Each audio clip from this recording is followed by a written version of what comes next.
Daram dam da, ederim da, daram e da, eta daram da, eta daram. Очень дором, даром, отчим вором. You hear those seagulls in the background? You hear those seagulls in the background? You hear those seagulls in the background?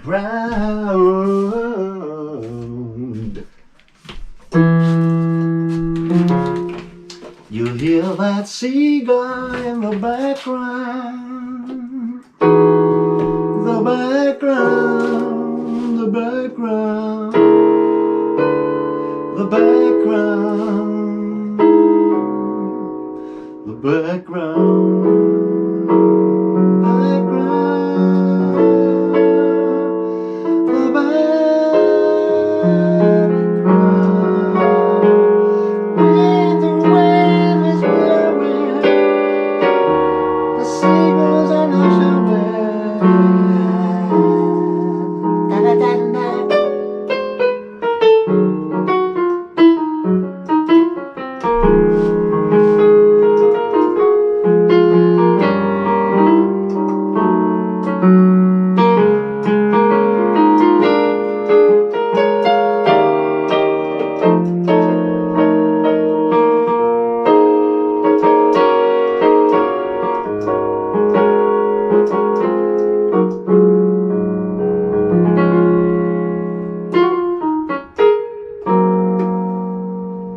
Lotere,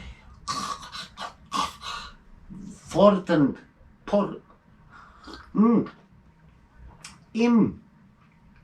Importer.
Singing in the rain, just singing in the rain.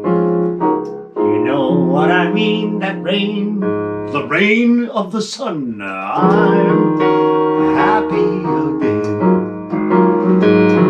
I walk down the street with a happy refrain.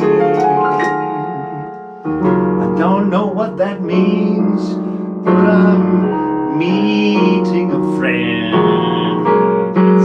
It's such a nice friend.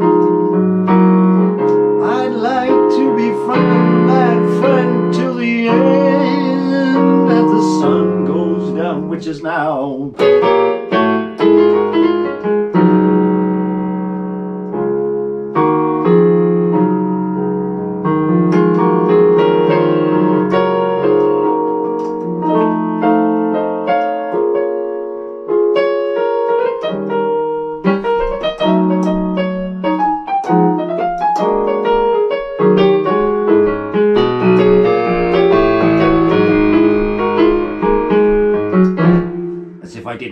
was short-sighted. Here we go. And spring is here. Spring is near. Life is ghettos and life is beer. I think the loveliest time of the year is the spring. I do, don't you? Course you do. But there's a one thing that makes spring complete for me, and makes every Sunday a treat for me.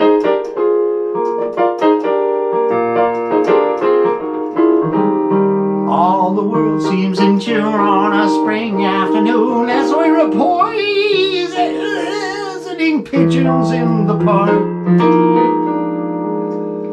Maybe we'll do in a squirrel or two as we're poisoning pigeons in the park.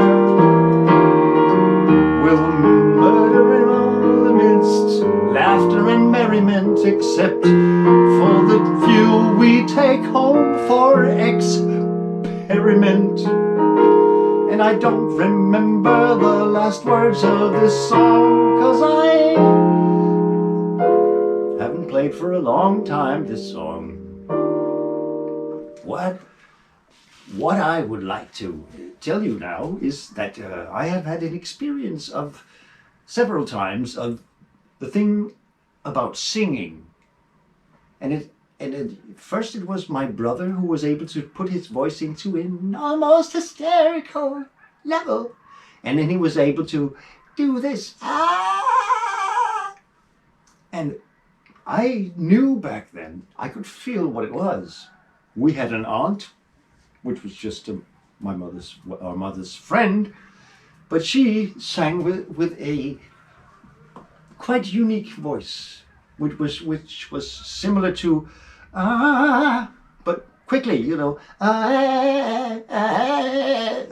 but it was I can't describe it, like a tenor.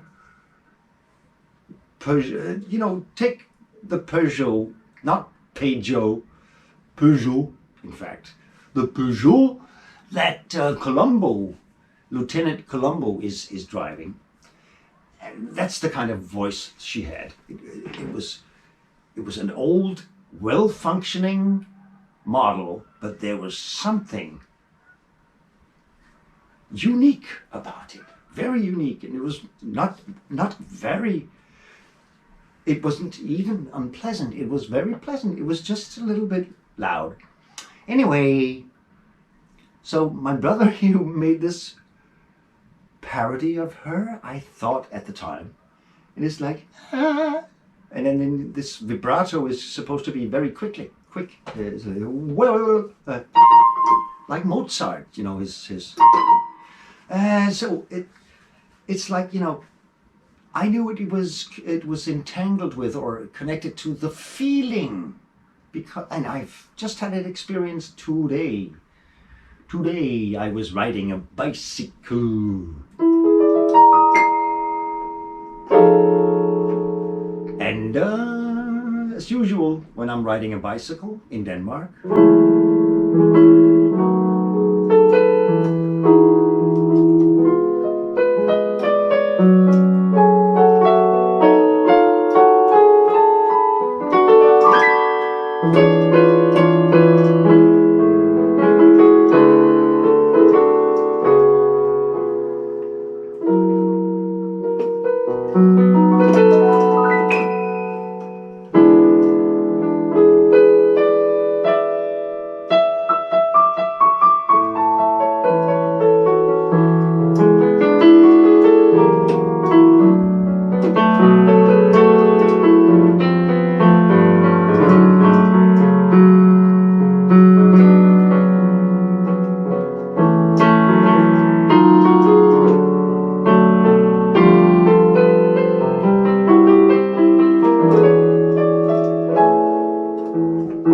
this has nothing to do with riding a bicycle. Anyway, what I discovered while riding a bicycle.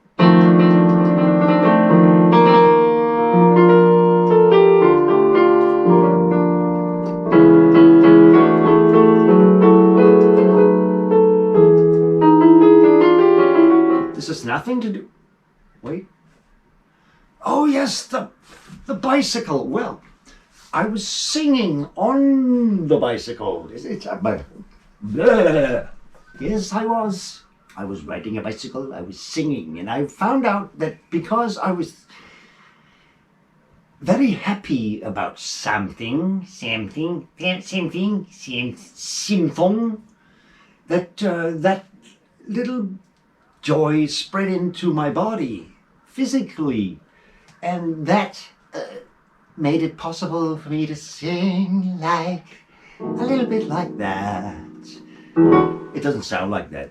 The sound isn't important. The important thing is that I am not a singer. There are people with so much talent, or I don't know, maybe so much happiness, I don't know, or maybe biological happiness. But I think that feeling glad is a thing that makes it possible for you to sing very well. And I started out learning to sing by copying Bob Dylan. Hey, it's a time man, play a song for me. I'm not singing and there is no place I'm going to. Hey, it's a tambourine man, play a song for me. In the jingle jangle morning I come following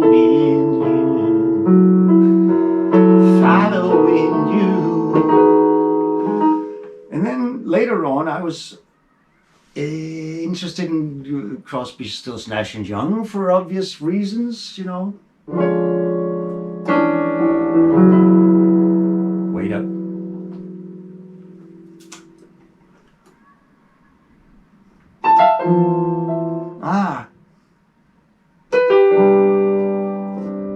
Look around again.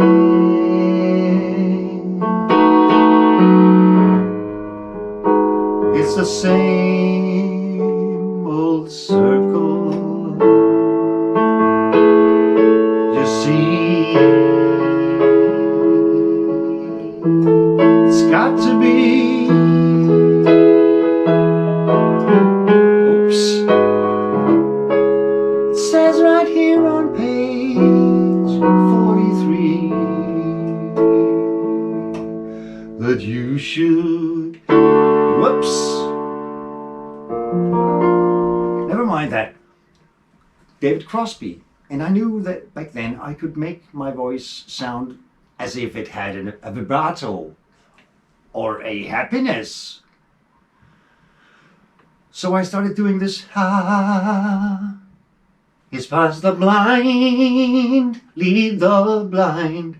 And back then I also listened, of course, to Joni Mitchell, and she did this.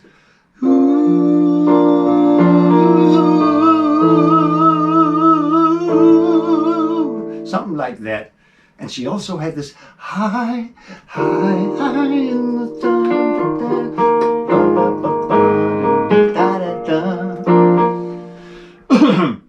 and you know, there was Melanie Safka, there was Donovan, he did this.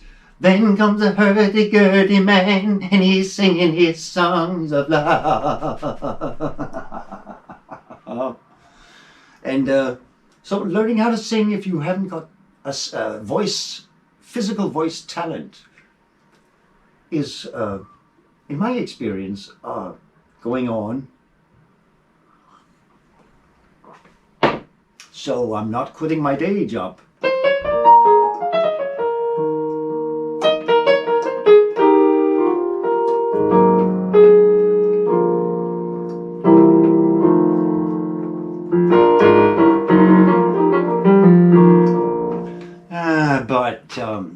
About singing, what I realized today again, but more clearly, because I think I've realized it before, is that there is a feeling attached to your voice. No, when your voice is functioning really well, there is a feeling attached to that.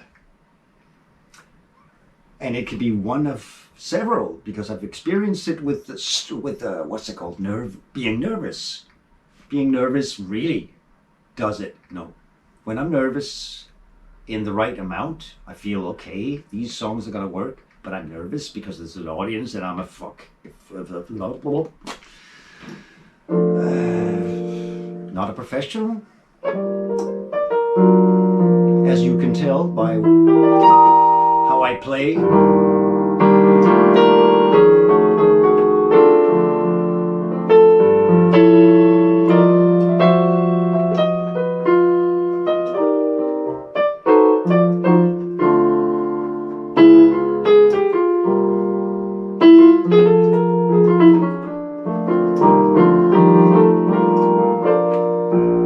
I'm just a slob in any, you know, so you see this shirt here? This shirt here? I don't even stick to British or American dialect or whatever. This is from the 1970s, I think 1979 or something, this shirt.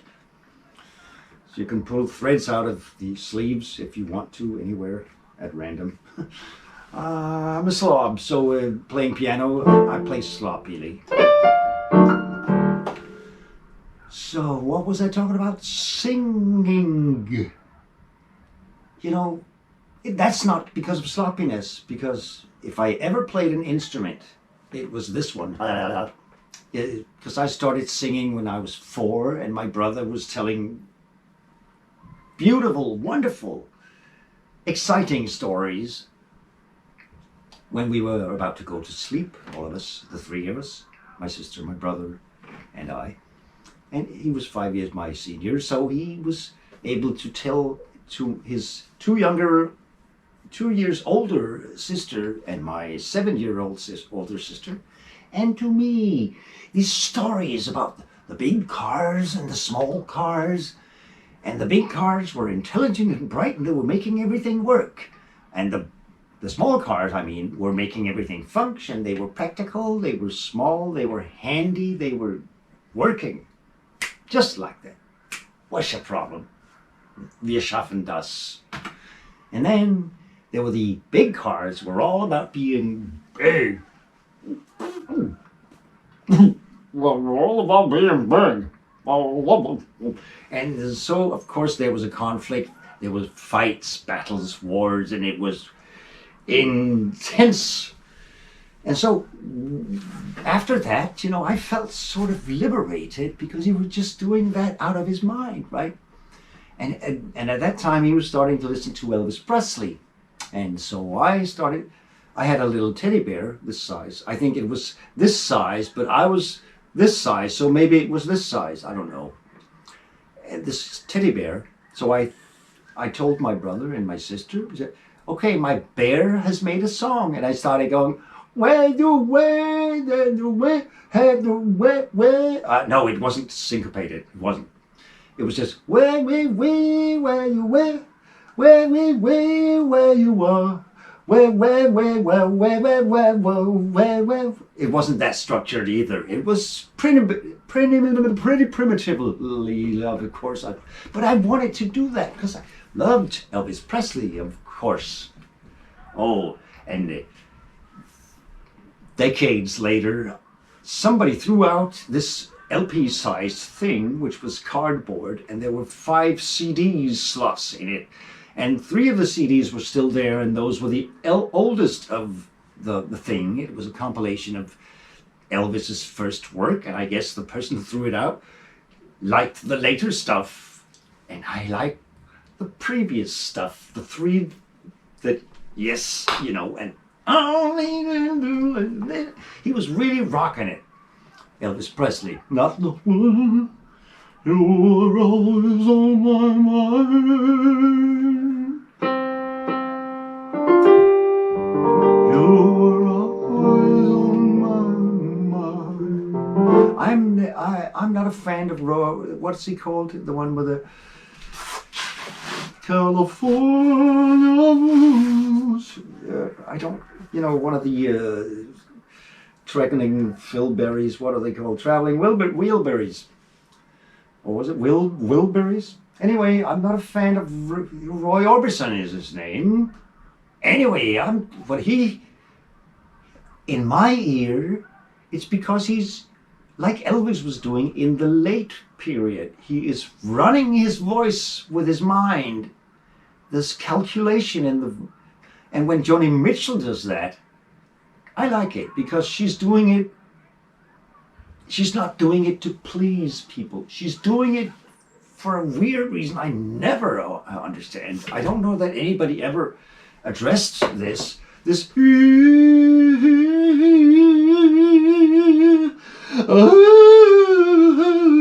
There was this song that it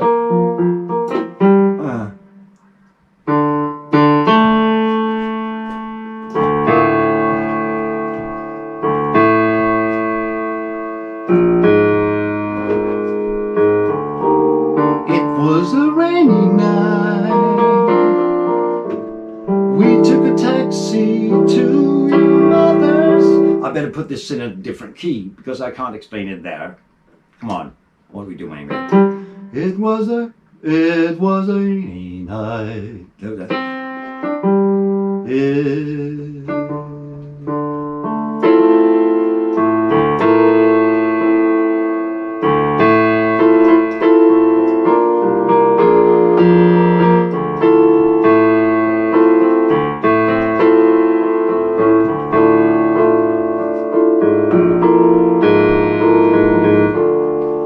It was a rainy night.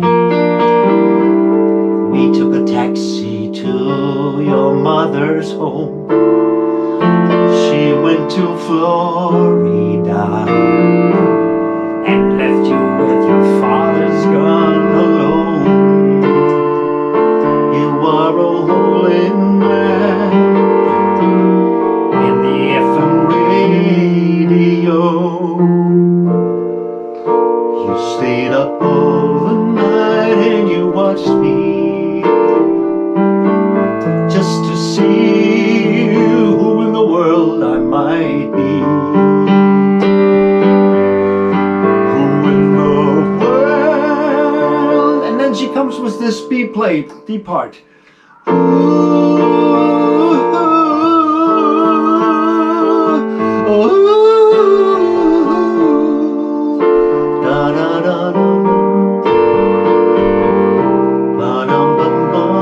Small white bed, I fell into a dream. You stayed up. Oh, never mind, I'm circling around here. But then do.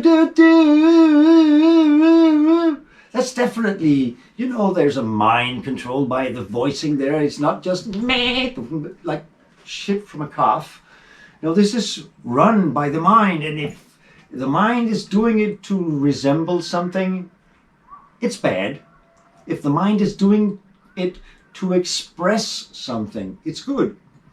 And the only alternative to these two things, you know, the mind-controlled voice for your own good or for the purpose of what you're doing, the more people involved, like people listening or something. The only other option is for you to have a voice that works. The talent that shows up when you're about, not in my case, it was never my thing. I couldn't sing. I could hear. I could hear exactly what they were saying. My ears, my long ears with my ears. That's my secret weapon, I can tell.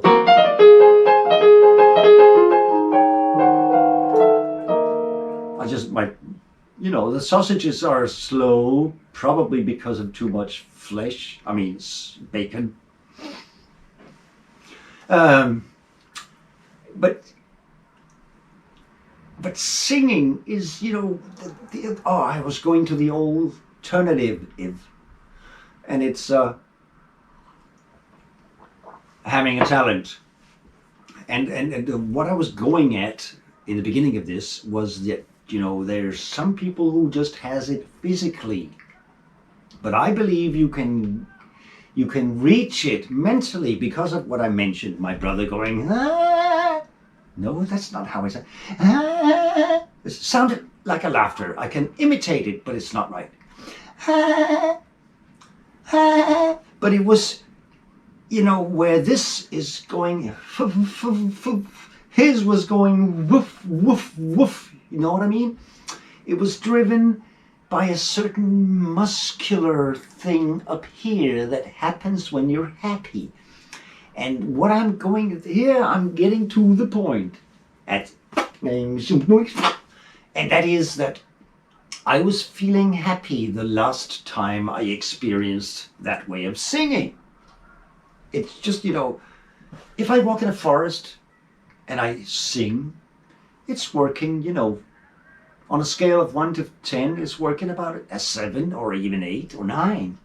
No, 7 or 8, which is great. In some ways, Van Morrison is a 10. In other ways, he's a miss. You have to like what he does. So no, I'm talking about the technical thing, strictly. I'm not talking about taste. I'm talking about function, the function of the voice. And when I walk in the forest and sing in the forest there, and I see someone coming towards me, I see someone coming towards me, I stop singing because I know I cannot keep up this mental freedom of connection between my mind and my voice, because there's going to be the possibility, not the likelihood, but the possibility of somebody else judging that. And I need to be inside to do this. I can't be going out there looking at myself and say, oh, what a fool, he's singing in the forest. So I stopped because I know it won't work. I can feel it going off. The minute it's the same thing as when you wake up at some point in the day, you have to go relieve yourself, right? For some reason, it's always the same time. For me, it's when I come home. I have to take a leak immediately. I know it's placebo because there's only an ounce. It's not, urgent, right? It's just a mind blow, a fix. Something's fixed here and I have to unfix it to fix it right. And then the same thing goes on with the singing, that I have experienced that little bit of, oh, I'm so joyful now. And the voice was just, because when sometimes I'm riding a bicycle, I sing a song. I don't remember the song. What was the song? It was something, I tried 1 in 2 keys because it was too low. And so I raised it. But what it was, I don't know, it was relevant or fun. I like songs. I like songs by people who lived years ago. Like, the country dance was held outside in a garden. I felt a bump and heard an I beg your pardon. Suddenly I saw polka dots and moonbeams sparkling on a bug-nosed dream. The music started, and was I the perplexed one? I held my breath, but then said, may I have the next one in my frightened arms? Polka dots and moonbeams sparkled on a bug-nosed dream. There were questions in the eyes of other dancers as we trotted over the floor.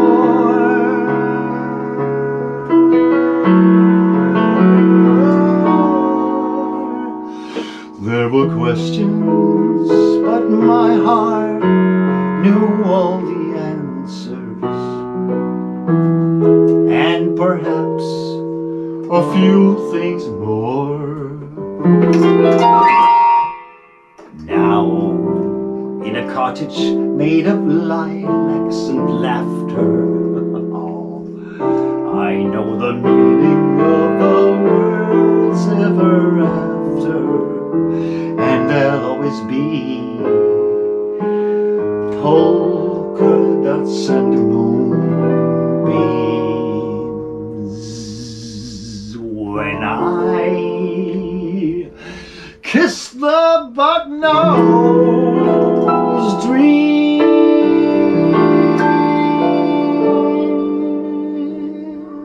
You hear that? The voice failing thing? It's a breath, of course. It's the breath is on your bicycle. You're up. Here I'm at the piano, but ask Nat King Cole. You can't, he's dead, but Nat King Cole could do anything sitting down, so there's that. Anyway, maybe it played a part that I was riding a bicycle. But, you know, I've experienced it when walking also. And then there's the thing about walking. When you walk, you have a certain rhythm in your body. When you walk, got a certain rhythm in your body. You got a certain rhythm in your body.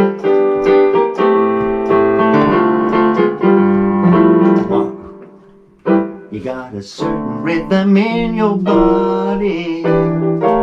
You can't escape, you can't escape. Have you ever watched people walking by?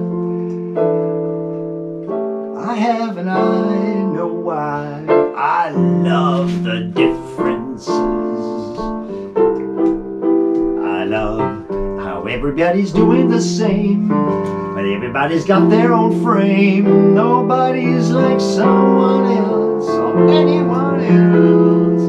And there's this South American women. Some of them walk like they own the Aztec Empire. And I love that steady, as if they weighed a ton walk. While you see those tiny little sweet looking people, so light, but they walk like a weight of tons, as if they had to fight. But after all, some of them invented fire.